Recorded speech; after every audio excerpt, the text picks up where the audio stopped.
The morning Josephine Elliott discovered the deadbolt on her bedroom door. The sun cast long shadows through the window bars her uncle had installed during the night.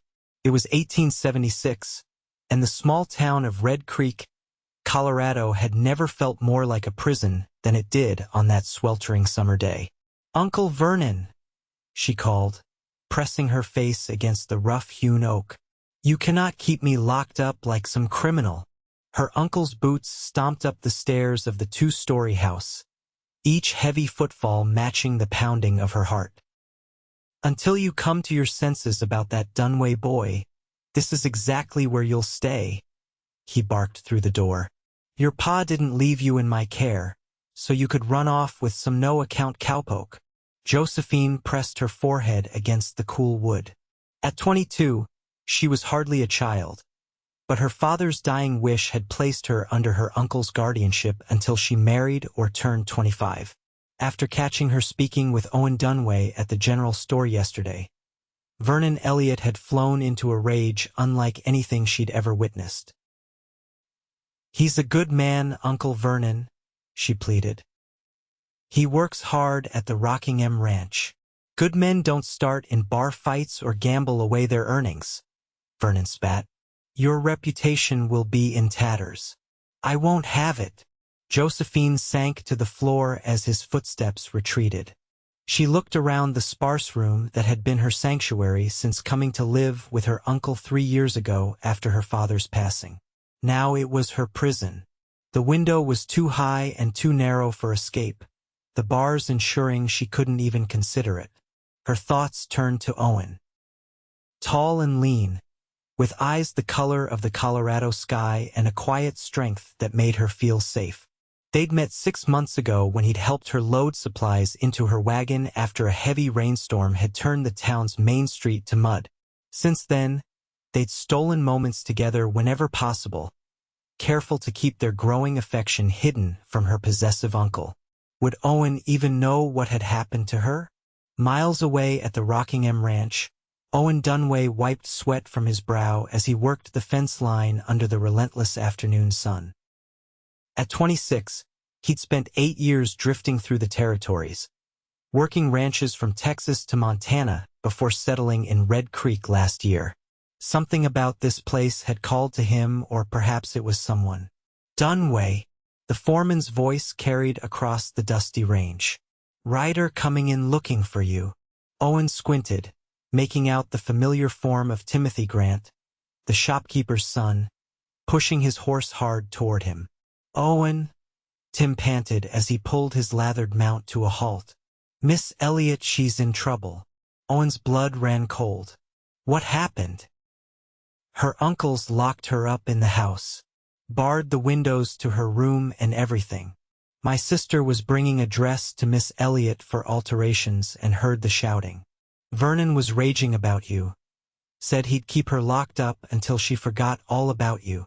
Owen was already moving, pulling himself onto his horse. "Thanks, Tim." He tossed the boy a coin. "Tell the foreman I had a family emergency." As he rode toward town, Owen's mind raced. Vernon Elliott was a proud man with a mean streak that most of the townsfolk carefully avoided. He owned the largest mercantile in Red Creek and had significant influence with the local marshal. Taking on Vernon meant taking on the whole town's established order. But Josephine was worth it. Ever since that rainy day when she'd smiled up at him, rain droplets clinging to her lashes like tiny diamonds, he'd known she was different from any woman he'd ever met.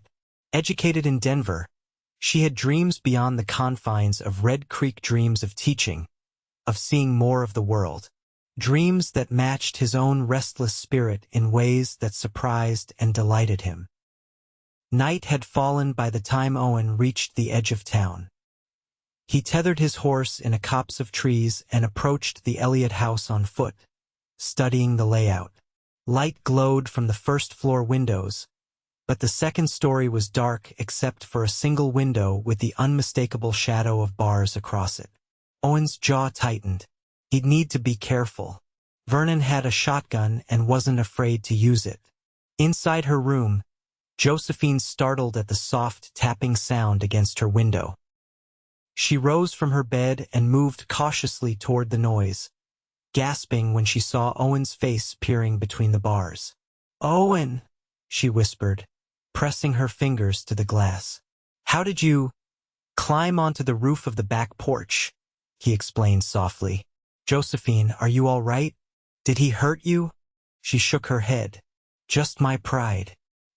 He's determined to keep me locked away until I agree not to see you again." Owen's expression hardened. "That's not going to happen. I'm getting you out of here tonight. The door is bolted from the outside, and the window," she gestured to the bars. "I'll find a way," he promised. "Be ready in 2 hours. Pack only what you need." Before she could respond, he disappeared from view, leaving Josephine with her heart racing and hope flaring for the first time all day. Owen made his way into town, his mind working through possibilities. He needed help, and there was only one person in Red Creek who disliked Vernon Elliott as much as he did. The back door of the blacksmith shop opened after 3 soft knocks. "Dunway? What in tarnation are you doing here at this hour?" Samuel Wilson's voice was gruff, but he ushered Owen inside.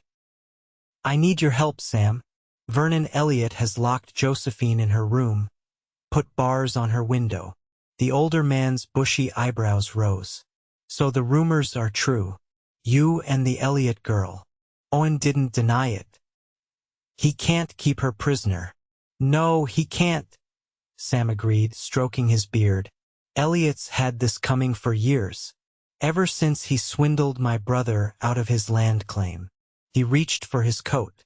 "What's your plan?"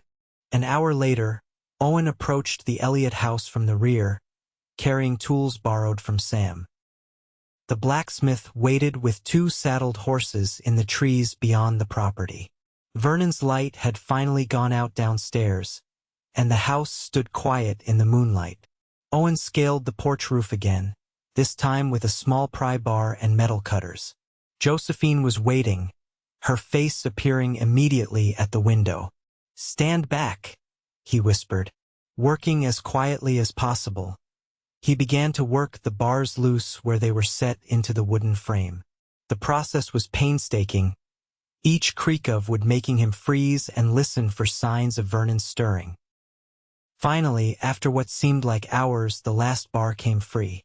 Owen carefully removed the section of window and reached through to unlock it. As it swung open, Josephine handed him a small carpet bag before accepting his hand to help her through the narrow opening. "Careful," he cautioned as she navigated the steep pitch of the porch roof. When her feet slipped on the weathered shingles, he caught her against him, steadying her with strong arms. For a moment, they stayed frozen, her body pressed against his, both breathing heavily from exertion and fear and something else, something electric that had been building between them for months. "I've got you," Owen whispered against her hair. "I know," she whispered back, and in those 2 words was a world of trust that humbled him. A light suddenly illuminated the window of Vernon's bedroom. "He's awake," Josephine gasped. In one fluid motion, Owen guided her to the edge of the roof. "Jump, I'll catch you," he urged, lowering himself first and holding up his arms. Josephine hesitated only a second before pushing off, landing safely in Owen's arms as a shout erupted from inside the house. "Run!" Owen grabbed her hand, and together they sprinted toward the trees where Sam waited with the horses. "Who goes there?" Vernon's voice bellowed from the back door, followed by the ominous sound of a shotgun being cocked. A warning shot boomed through the night, the blast echoing off the surrounding buildings. Josephine flinched but didn't slow, her hand gripping Owen's tightly as they reached the tree line. "Up you go." Owen helped her onto one of the waiting horses. "Much obliged, Sam," he said, mounting his own horse. The blacksmith nodded. "Get to Denver. I know a judge there who'll help you. Name's in this envelope, along with some money to see you through." He handed Owen a sealed packet. "I can't repay. Seeing Elliott's face tomorrow will be payment enough," Sam grinned. Now go, before he rouses the whole town. Owen and Josephine rode hard through the night, following the moonlit trail north toward Denver. They didn't speak until they were miles from Red Creek, the sound of hoofbeats and their own breathing the only interruption to the night's stillness. Finally, Owen slowed their pace to give the horses a rest. "Are you all right?" he asked, studying Josephine's face in the pale moonlight. She nodded, her expression a mixture of fear and exhilaration. "I've never done anything like this before," she admitted. "Uncle Vernon will be furious." "He has no right to keep you prisoner," Owen said firmly. "You're not a child." "No," she agreed. "But legally he's my guardian until I marry or turn 25. Owen's eyes held hers across the small space between their horses. "Then perhaps we should consider the first option." Josephine's breath caught. "Owen Dunway, if that's a proposal, it's the most unromantic one in history." A slow smile spread across his face. "When I propose, Josephine Elliott, you'll know it. But right now, we need to find somewhere safe to rest until morning." They found shelter in an abandoned line shack as dawn approached. The single-room structure was dusty but offered protection from the elements and prying eyes. Owen built a small fire in the stone hearth while Josephine arranged their meager supplies. "It's not much," he apologized, looking around the cramped space. "It's freedom," she replied simply, sinking onto a rough wooden chair. For the first time since they'd fled, the reality of their situation seemed to settle on her shoulders. "I've left everything behind." Owen knelt before her, taking her hands in his. "Do you regret it?" She looked into his eyes, the same clear blue that had first captured her attention. "No," she said softly, "but I'm afraid." "What happens now?" "We reach Denver. See Sam's judge friend. Then—" He squeezed her hands. "Then whatever you want, Josephine. If you want to go back and face your uncle with legal protection, we will. If you want to start fresh somewhere else, we can do that too." "Together?" she asked, her voice barely above a whisper.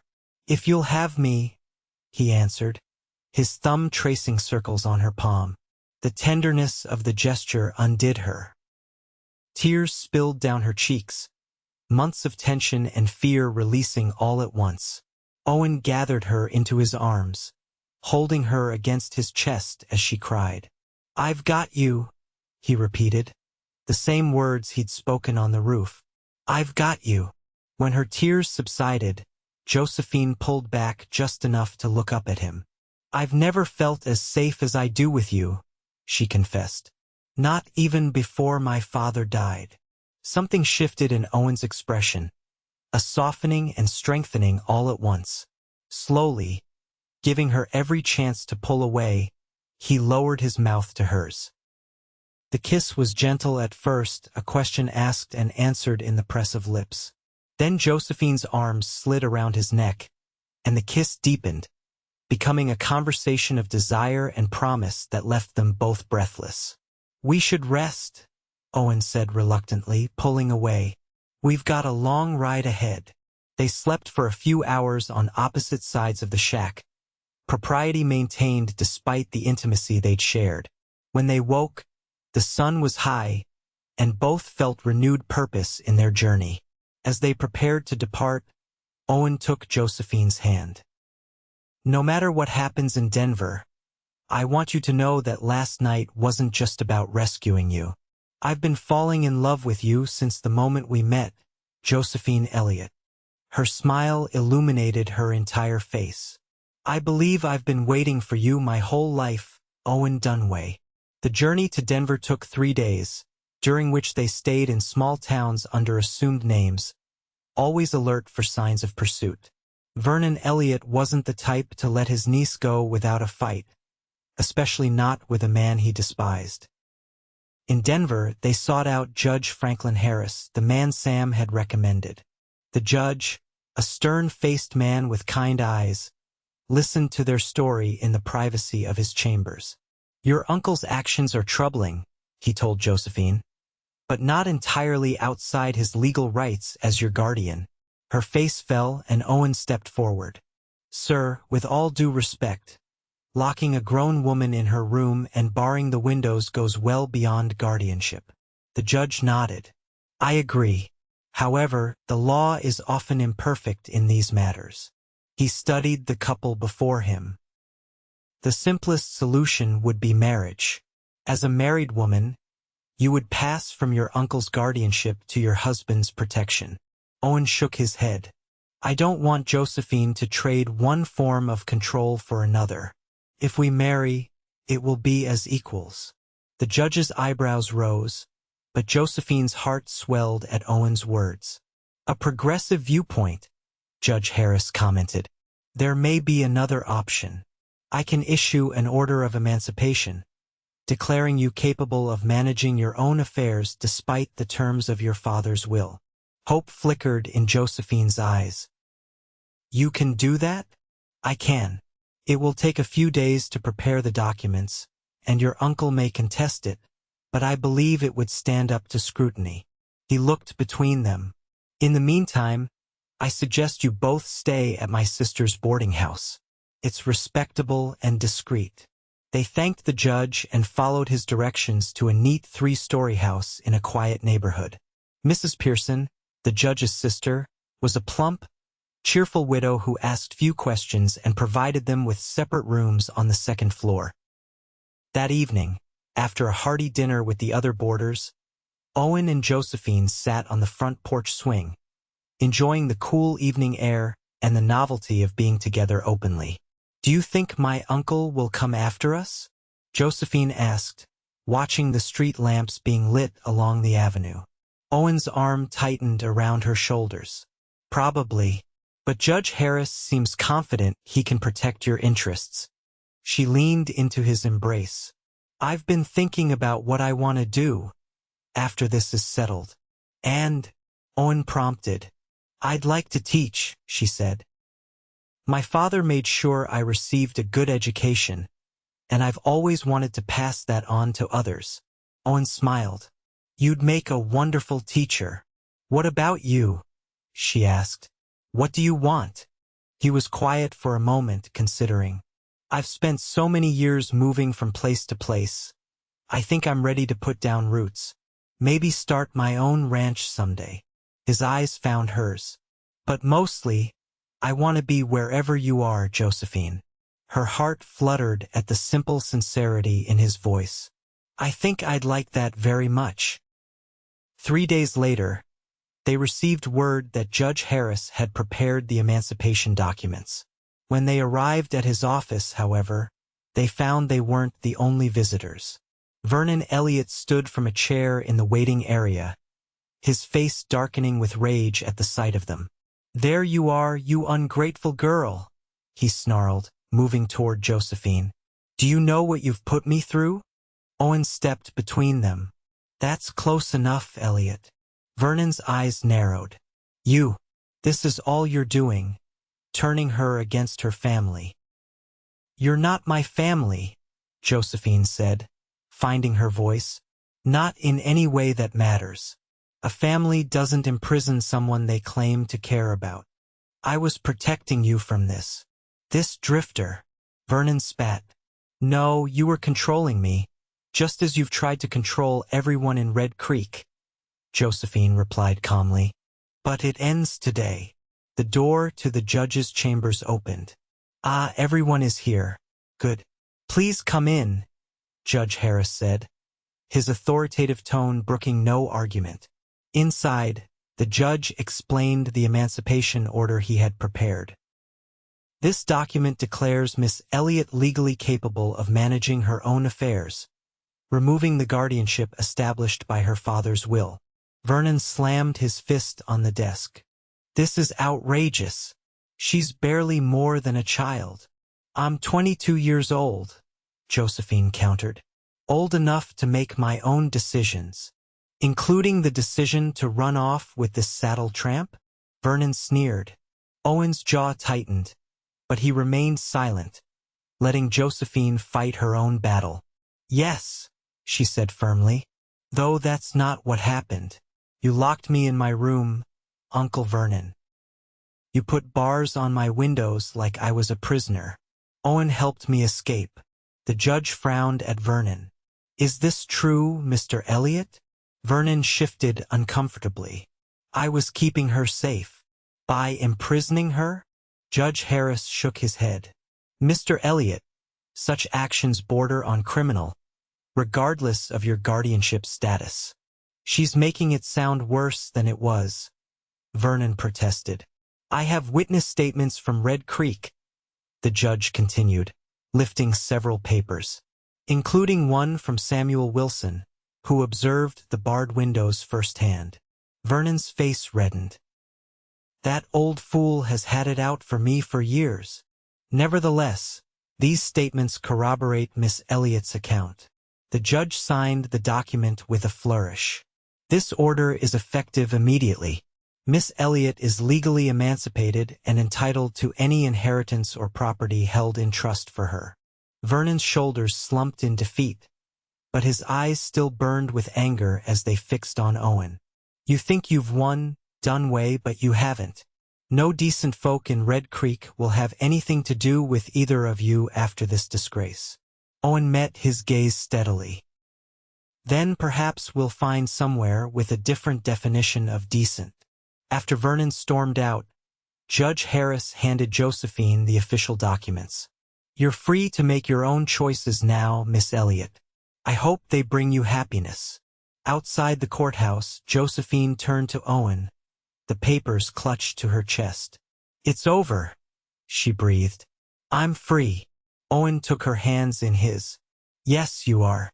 Free to go wherever you want, do whatever you choose. Her eyes searched his. What I choose is you, Owen. If you still want me. His answer was a kiss that left no doubt, right there on the courthouse steps in full view of passers-by.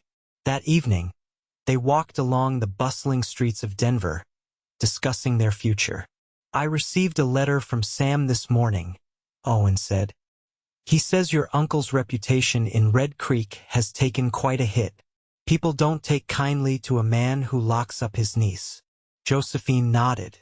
I'm not surprised. Red Creek may be small, but the people there value their independence. Sam also mentioned that the schoolteacher, Mrs. Halbert, is retiring at the end of the term. They'll be looking for someone new. She stopped walking. Are you suggesting we go back? Owen shrugged. It's your decision, but Red Creek is a good town, despite your uncle, and it's where we met. Josephine considered this. What would you do there? Sam offered me a partnership in his blacksmith shop. Says he's getting too old to swing the hammer all day. Owen grinned. And there's a small parcel of land for sale just outside town. Not much, but enough to start building something of our own. Hope bloomed in Josephine's chest. It sounds perfect. There's just one thing missing, Owen said, suddenly serious. He reached into his pocket and dropped to one knee there on the sidewalk. Josephine Elliott, I promised you'd know when I was proposing. He opened his palm to reveal a simple silver ring. I love you. Will you marry me? Passers-by stopped to watch as tears filled Josephine's eyes. Yes, she whispered, then louder, yes. Owen slipped the ring onto her finger and rose to embrace her, lifting her off her feet as onlookers applauded. They were married 2 weeks later in Judge Harris's parlor, with Mrs. Pearson and a few other boarders as witnesses. The judge himself gave the bride away, and his sister wept openly during the simple ceremony. By the power vested in me, Judge Harris concluded, I now pronounce you husband and wife. You may kiss your bride. Owen cupped Josephine's face in his hands as if she were made of the finest porcelain. I love you, Mrs. Dunway, he murmured before claiming her lips in a tender kiss that promised a lifetime of devotion. Their return to Red Creek a month later caused quite a stir. They arrived on the afternoon stage, Josephine wearing a new blue dress and Owen sporting a crisp white shirt under his worn leather vest. To their surprise, Sam Wilson was not the only one waiting to greet them. A small crowd had gathered, including Timothy Grant and his family, several ranchers Owen had worked with, and even Mrs. Halbert, the retiring schoolteacher. "Welcome home," Sam said, helping Josephine down from the stage. "Town hasn't been the same without you two stirring things up." Mrs. Halbert stepped forward. "I understand you're interested in the teaching position, Mrs. Dunway?" Josephine nodded. "If it's still available. The school board would be pleased to have you," the older woman assured her, especially after hearing Judge Harris's glowing recommendation. As they made their way through town toward the small house they'd arranged to rent until their own place could be built, Josephine noticed many friendly faces and the conspicuous absence of her uncle. "Vernon's been keeping to himself these days," Sam explained when she asked. "Lost some business after word got out about what he did. The new mercantile over on Pine Street has been getting most of the trade." Owen squeezed her hand. "Are you all right with being back?" Josephine looked around at the familiar buildings and faces, seeing them now through new eyes, the eyes of a woman who had chosen her own path. "Yes," she said with certainty. "This feels right." The small house Sam had helped them secure was at the edge of town, a simple two-room structure with a porch that faced west toward the mountains. That evening, as the setting sun painted the sky in shades of gold and crimson, Owen and Josephine sat on their porch steps, his arm around her shoulders and her head resting against him. "Hard to believe it's only been 2 months since I climbed onto your uncle's roof," Owen mused. Josephine smiled at the memory. "You said, 'I'm taking you out,' and for a moment I thought you meant on a picnic or to a dance." Owen laughed. "Not quite what I had in mind." "No," she agreed, turning to face him. "What you had in mind was much better." As darkness fell over Red Creek, Owen kissed his wife under the vast Colorado sky, both certain that whatever challenges lay ahead, they would face them together, no longer confined by others' expectations, but free to write their own story. 2 years later, Josephine stood in the doorway of their newly completed farmhouse, watching as Owen showed their infant daughter the horses in the corral. The small ranch they'd built together was flourishing, as was Josephine's work at the schoolhouse in town. Vernon Elliott had left Red Creek 6 months after their return, moving to Denver after selling his business. Before he departed, he'd come to their home one evening, pride and bitterness warring in his expression as he awkwardly extended an olive branch. "Your father would be proud of what you've made of yourself," he told Josephine gruffly. "I was wrong to try to control you. I thought I was protecting you. But—" "I know, Uncle Vernon," she'd replied, not quite ready to forgive but willing to let go of the anger. "Safe travels." Now, as Owen carried their daughter back toward the house, her tiny hand wrapped around his finger, Josephine felt a profound sense of gratitude for the path that had led them here, even the difficult parts. "What are you thinking about?" Owen asked as he climbed the porch steps. "How sometimes the worst moments can lead to the best ones," she answered, reaching out to take their daughter. "If my uncle hadn't locked me away that day, I would have found another way to you," Owen finished, wrapping his arms around both of them. "Some things are just meant to be." As the sun set on another day in their shared life, Josephine knew he was right.